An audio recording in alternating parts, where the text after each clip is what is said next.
Yo, what's up everyone, and welcome to episode 54 of Crime in Court USA.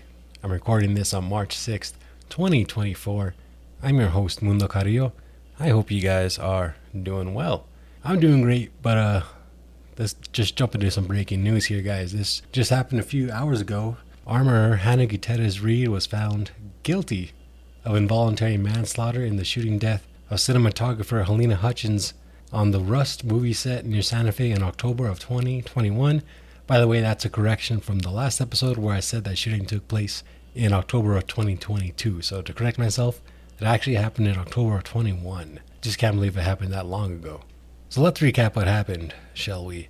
So, back in October of 21, Alec Baldwin, the star and producer of this movie Rust, they were rehearsing a scene in a makeshift church on the Bonanza Creek Ranch near Santa Fe. And I guess in this particular scene, or this particular shot, Baldwin was pointing a gun at the camera. And as he was rehearsing that, the gun went off and it hit the cinematographer, Halyna Hutchins, in the chest. It went through her and it hit the director, Joel Souza, in the shoulder. Halyna did die, and the director was taken to the hospital and treated. And in the aftermath of all that, Gutierrez-Reed, who was the armorer, she was only 24 at the time, now she's 26, she was charged with involuntary manslaughter and tampering with evidence. That tampering with evidence charge comes from the allegation that she had a fellow staff member or fellow crew member throw away a bag of cocaine during the police investigation. She was found not guilty of that charge on Wednesday.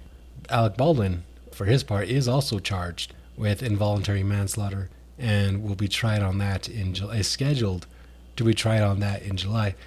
As I said in the last episode, I never really trust when these trials are scheduled that far in advance. They usually never hit that mark. Stuff happens, whatever. So as of right now, he is scheduled to go to trial in Santa Fe, New Mexico in July. I used to be a reporter. I was a reporter for a long time in Santa Fe. I used to pretty much live in the very courthouse that this trial took place in and that Alec Baldwin's trial is going to take place in. And we don't have stuff like that at all. Alec Baldwin doesn't go to trial in that courthouse, you know. And there's only like 3 rows of seating in those courtrooms. There's just no room for all the media and all the hubbub that's got to create. But I'm a little surprised today that the prosecution and the defense gave their closing arguments today and gave the case to the jury, but the jury only deliberated for about 3 hours. I thought that they were going to go into at least Thursday, but yeah, they came back pretty quickly. So that tells me that the prosecution actually had a pretty strong case. And as I was following the trial, I thought so myself. I mean, she looked like she was careless.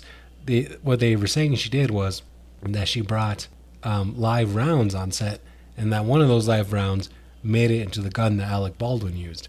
And during the course of the trial, we learned that she told a deputy with the Santa Fe County Sheriff's Office that there was this sort of mystery box in her car, but she was like, she didn't know where it came from or anything, but she was like, screw it, I'll use it anyway. And there's a lot of stuff, a lot of things about the safety of everyone on set came out during trial, that a lot of things were rushed, and the defense attorney argued that Hannah didn't have time to really do her job. A lot of that stuff came out right after the shooting. In fact, it might have been the day, and I'm just kind of going off memory here, the day of the shooting or the day before, I want to say the day of, a bunch of people actually walked off set over safety concerns. So it was a whole mess. It really was just an absolute mess of a production, it seems like, right? And that's kind of what the defense was going. That was like, she was rushed, she didn't have time to do her job properly. However, other people testified for the prosecution that she was kind of unorganized and just kind of had weapons laying around and wasn't correcting people when they were misusing those weapons. By the way, I got to mention, I got all this from the Santa Fe New Mexican. Shout out Phaedra Haywood, all over the case, all over this trial as it played out. So she does face up to 18 months in prison. Not a whole lot, considering that someone died, but, you know, it is what it is. That's the law. So she was taken into custody immediately after the verdict was read, and she will, of course, be in jail until her sentencing hearing. And the time she spent in jail awaiting that sentencing hearing will likely count towards her sentence. And I don't know, just to be honest with you guys, I mean, Judges looking at criminal history and like all that kind of stuff when they're sentencing somebody. So Hannah's record seems pretty clean. So that'll be taken into account. I don't see her getting more jail time after her sentencing hearing. I'm sure she'll just be put on probation or something. So I imagine my prediction is that she'll basically be in jail between now and her sentencing hearing, and that's about it. So that's that. We'll wait until she's sentenced. I will, of course, have an update on that, and we'll see what happens with Alec Baldwin's case. Oh, there was one interesting moment on Tuesday that caused a little bit of stir from the crowd. The defense called the gun expert to testify for them, and as he was actually handling like a real revolver in the courtroom, he took it out and pointed it in the judge's direction, and I guess that just kind of caused a stir. If you're getting a gun expert to come testify in your case where your client is accused of basically mishandling weapons, this guy probably wasn't the guy to pick. Maybe this guy is why they just kind of fell on that. It only took 3 hours to deliberate. Just kidding. You know, sometimes I've seen it multiple times where a defense calls a witness and that witness just did not help their case. I don't think this guy really helped their case. But as I said, I think the prosecution actually had a strong case. It just seems like this woman was very careless. And there's also testimony that she wasn't checking these rounds. Apparently, you could just like shake a bullet, and if it rattles, it's a dummy. Don't quote me on that.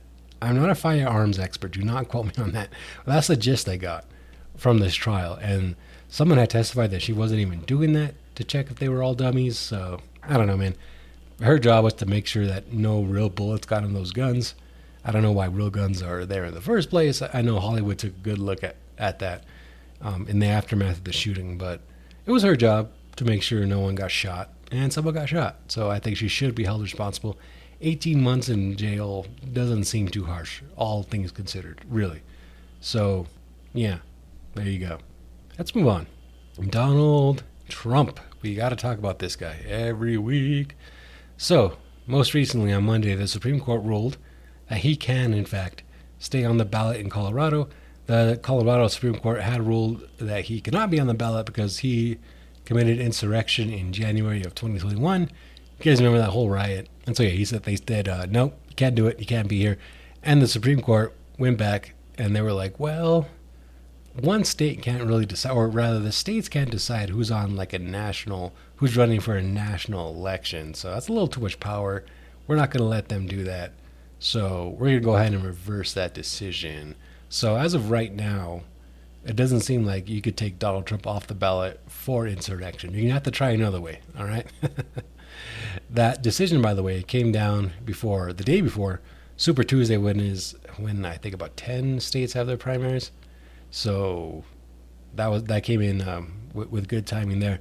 Speaking of which, it looks like Donald Trump locked down the GOP nomination because Nikki Haley, his biggest competitor, although she wasn't really too much in the race anyways, she officially dropped out after Super Tuesday. So yeah, she's gone, which really sets up a rematch between him and Biden, which we all kind of saw coming for a long time, didn't we? And my take a while back about Trump not being the Republican candidate this time because the party had cooled on him, that is a freezing cold take right now. That is ice cold. I was super wrong about that. It's going to be him and Biden, it looks like, and I think Donald Trump has a strong case of winning president again based on, it just seems like people aren't too happy with the Biden administration, so I think that gives him a strong case to take the presidency back. He would be the first president since Grover Cleveland to serve 2 non-consecutive terms, just in case you guys didn't know that. I like Grover Cleveland because of that fact, and because his name is Grover Cleveland. That's fucking hilarious. Anyway, let's so that's that on Trump. Don't want to spend too much time on him. Let's move on. Jack Teixeira, the young U.S. airman who leaked a bunch of secret documents on Discord, the site Discord, it's like a message board kind of thing. He leaked a bunch of secret documents there last year, and he pleaded guilty to that and faces up to 16 years in prison. And that's not finalized yet. Final sentencing hearing is scheduled for September, but that's likely to be what the sentence range is going to be. That is a sweet deal, considering that he faced up to 60 years in prison originally. So yeah, he was arrested last April, and he pleaded guilty to 6 counts of willful retention and transmission of national defense information under the National Espionage Act. Very fancy stuff. You know what's interesting, though, about this is that the prosecutors don't believe there's actually any espionage. That's a kind of a funny word to say, espionage. There was none of that involved. Really, that he was just on this Discord doing these leaks, leaking these documents, because he was just trying to impress people. That's kind of what it came down to. And he was young. He's only 22 now, so I guess he was only 21 last year when he got arrested. He got arrested last April. I think I said that, so not even a year ago. Young fella. And his youth played a big role in him committing those leaks, according to his lawyer. So his lawyer is going to argue that to try to get him a lighter sentence. So yeah, a lot of those leaks, pretty big. One of the bigger leaks in U.S. history, according to the Washington Post and New York Times and all the other people I got this information from. But I guess no one was hurt too badly because they didn't throw him in the slammer forever, or he didn't have to, try to flee like Snowden did and try to seek asylum in Russia. A lot of that stuff was about the war and the war effort in Ukraine and Russia. A lot of stuff that we sent over to Ukraine was that a lot of that information was in there. A lot of the media, a lot of the big guys did report on that kind of stuff. So it was a big leak. There was a lot of information in there. But ultimately, he just wasn't trying to leak it to adversaries. He was trying to make himself look cool on Discord. Freaking 22, man. That's so young. He was just a computer tech. Worked in an intelligence unit. And he literally just waited till people left the building to print out a bunch of shit. It looked like. So, not too slick, man. Not too slick. He had been warned about it before, about looking at unauthorized stuff that he couldn't look at. Apparently one of his superiors actually said, hey, stop it. And he still did it. So, this case actually has been reported as one of the more embarrassing cases for U.S. security, because just some 21-year-old computer tech, some low-ranking guy in our military could just access all these secrets this easily and link them on Discord? Dude, Discord's for gamers, and you know how your gamers are. And I'm a gamer, so I could say that. Gamers are weird, man. Just kidding. But, yeah, that's bad. That's bad, little Jackie. I don't know if that whole youth is going to play a big role. Maybe. I think I'll get the 16 years. Federal court's funky. I don't know federal court as well as I know state court, especially New Mexico court, or the New Mexico system. But, yeah, I imagine he'll get the 16. So... yeah, that's a lot. That's a long time, actually. That's a real long time for just a little Discord leak, bro. You're going to be a full-grown man, I guess, when you're out of there in your 30s, young fella. Actually, okay, now that I think about it, that's kind of a hefty sentence, but a historic leak. So that's what happens, man. You should have known. You should have known not to do that. All right. I think I'm going to get out of here, guys. That is all for this week. I really appreciate you guys listening.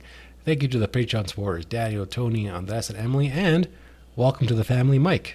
Appreciate you being here, buddy. All right, guys, if you want to support me, you get over to patreon.com/crimeandcourtusa, where you could get exclusive episodes for just $1 a month, man.